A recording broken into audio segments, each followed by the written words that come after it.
मेहत्रे यांनी 2-3 वर्ष त्यांनी चालवलं, पण त्यांनी आम्हाला चावी ह्यांना हँडओव्हर करतो आहे. आमचं चालवणारं कुणी नव्हतं. माझा मुलगा आजारी असतो, त्याला हे होत नव्हतं आणि ह्यांचं वय आता 70 आहे.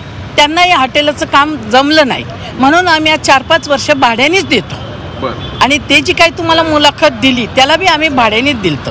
त्यांनी आम्हाला तर भाडं दिलं नाही, असा त्रास दिला. आत्तासुद्धा तो आम्हाला इतके फोन करतो, पोलीस स्टेशनला पण फोन असतात त्याचे, पैसे एवढे द्या तेवढे द्या, पण आम्ही आपलं काना मागतो. आता हे दुसऱ्या लोकांना दिलं.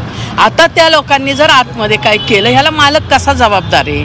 मालक रोज गल्ल्यावर येऊन बसतो का मालक चक्कर मारतो? तुम्ही फुटेज बघा, काय संबंध नाही त्याचा. तो आजारीच आहे, तो झोपून असतो. त्याला मी 5 वाजता उठवलं हे घडल्यावर की बाबा रे बघ हे काय झालं, आणि त्याला तुम्ही खुशाला आत ठेवलाय. त्याचं औषध नाही, पाणी नाही, त्याचं इन्शुरन्स असतं ते काही नाही आहे. उद्या त्याला काय झालं तर आम्ही काय करणार आणि केलं.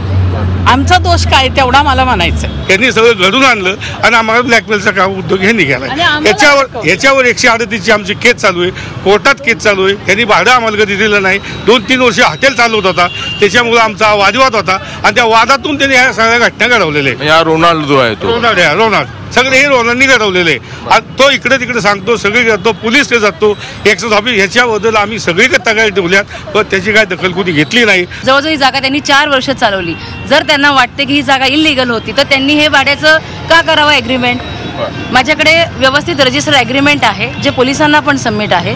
रोनाल्डो स्वतः जे काही आता स्टेटमेंट देत आहेत त्यांना तुम्ही एकदा विचारा. त्यांनी स्वतः लिहून दिलेलं एका लेटरमध्ये मी भाडं देऊ नाही शकलो म्हणून तुम्हाला मी चावी परत करतो. ही गोष्ट 2017ची आहे आणि त्याच्या अक्षरात त्याच्या सहीसकट माझ्याकडे प्रूफ आहे. मुळात त्या दिवशीची पार्टी, त्यानंतर झालेला व्हिडिओ व्हायरल आणि त्यानंतर झालेली पोलीस किंवा यांची कारवाई, या सगळ्यातून हे सगळं घडलंय.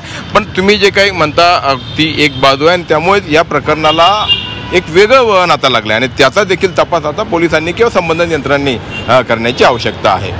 व्हिडिओ जर्नलिस्ट विकी कांबळेसह अरुण मेहत्रे, झी 24 तास, पुणे.